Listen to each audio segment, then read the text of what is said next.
Sure, let's have my pettiness story time background video here for all the drama that happened at my wedding reception.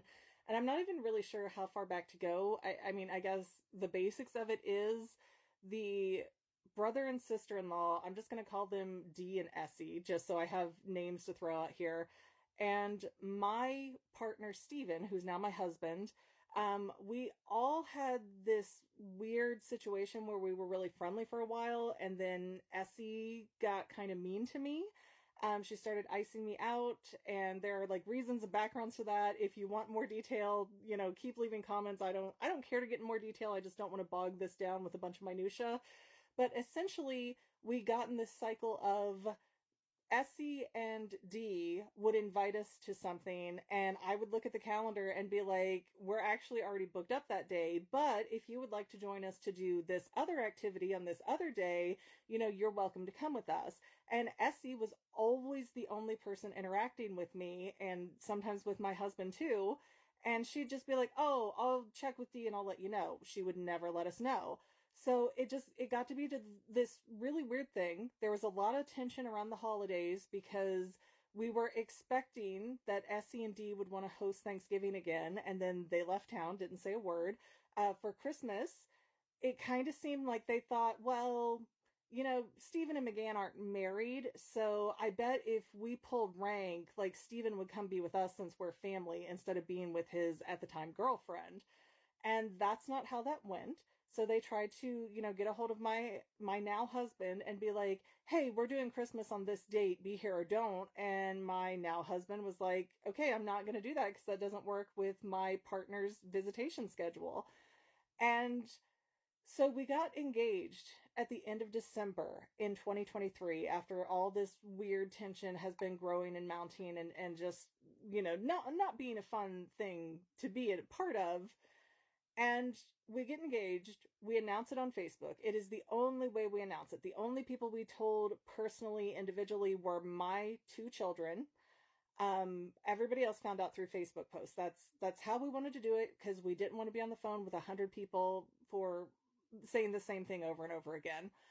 And so we heard from his parents. We heard from my parents. We basically heard from everybody except D and Essie, who said nothing, who liked none of the posts, completely silent on the matter.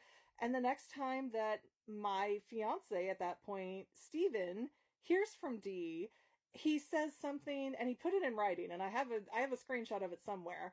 And he goes like, you shouldn't be planning trivia nights, which is where my fiance had just proposed to me. You should be doing game nights with us instead. And again, never said congratulations, never acknowledged us getting married. It was really weird. And D is already very entitled and mean-spirited to Steven, so I don't love being around D to begin with. And, Essie's kind of mean-spirited to me in more recent times, so I don't love being around her to begin with. And it just kept kind of going in this weird cycle of every random occurrence we get an invite to something, and it'd be like, we're literally planning a wedding and trying to move. Like, we can't stop everything to come do shit with you.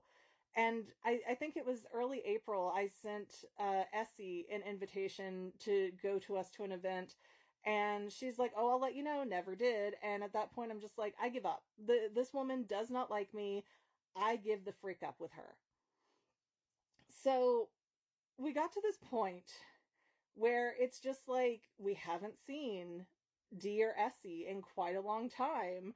And somebody somewhere threw down and went, no, we're going to go to Buca di Beppo on a Wednesday night. That's your date night with McGann and Steven, so you're going to go to this. And it was me and Steven, the two parents, and D and Essie.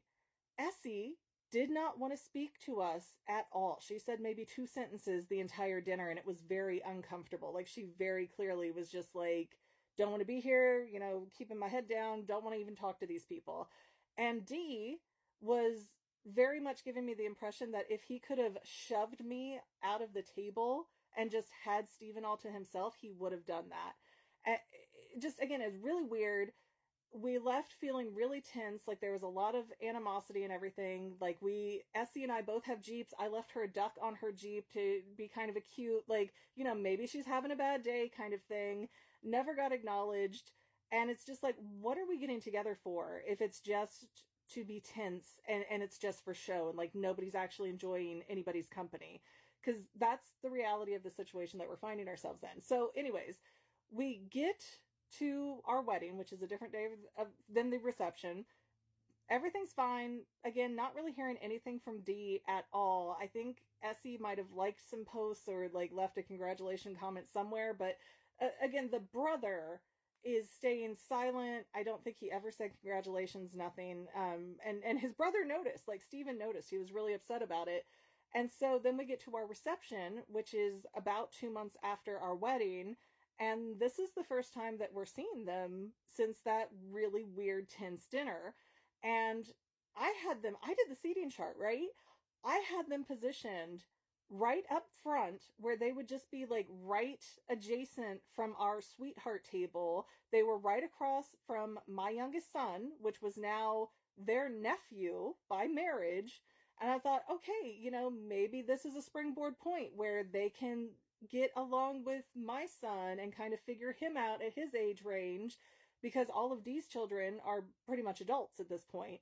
I think there's one still a teenager, but everybody else is in their 20s. And so it's like, okay, part of the reason why we can't just drop everything and come is because we have this 8-year-old and we need you to like understand he needs to be included in things, because we don't have a way to make him disappear when you want us to come hang out. And so, we have them sitting right across from each other. Essie gets up and goes to a whole nother table in the middle of the reception. And my dress, as you might be able to see from the last picture, was so big and poofy. I couldn't even walk down the aisleways. Like, I was knocking stuff over. I was pretty much confined to the front of the reception hall. So Essie goes from the front, where I put her, to go hide in a middle table, and Dee follows her shortly after that. And even before that, when we got in and saw them, that they had changed tables, like we were taking pictures out in the garden, and it was announced probably 10 to 15 times from multiple different people, hey, if you want pictures with the bride and groom, go out to the garden. Dee and Essie never came out, never showed up, never sent a message as to explain anything, nothing.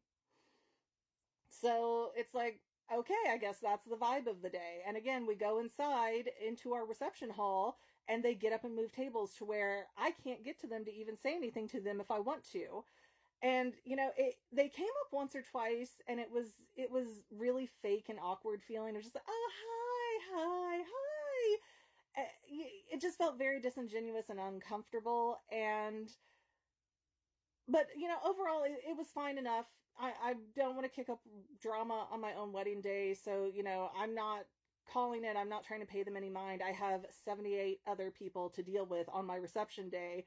And so I get home, I get the photos back from my closest friend that took these photos, and I see photos in there of my brother-in-law, my sister-in-law, my in-law parents, and all of my new nieces and nephews, all of Dee's children. They took our photographer out of our wedding reception and got personal, private family photos when those motherfuckers would not even come out to take pictures with the bride and groom.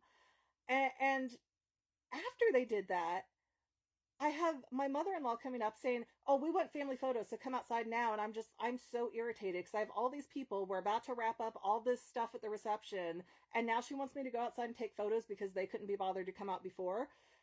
And so I'm annoyed, but we go out, we take the photos, whatever, is what it is. And I find out later from my photographer friend that, yeah, she took those other photos because Dee was up in her personal space as somebody who has been abused before, would not leave her alone, would not quit bothering her. Dee kept insisting that he had already come to Stephen and myself and gotten permission to get these personal family photos done. And when Dee's wife, Essie, saw my TikTok video originally talking about it, and they're like, hey, what happened here, photographer friend? Like, Dee texted Stephen and flipped the fuck out, saying like, oh, I'm being dramatic, and my photographer friend is being dramatic, and we're just making a big deal out of this. It's not like, dude, you fucking narcissistic assholeness took our photographer out of the wedding while she was working. She's not your friend. dumbass.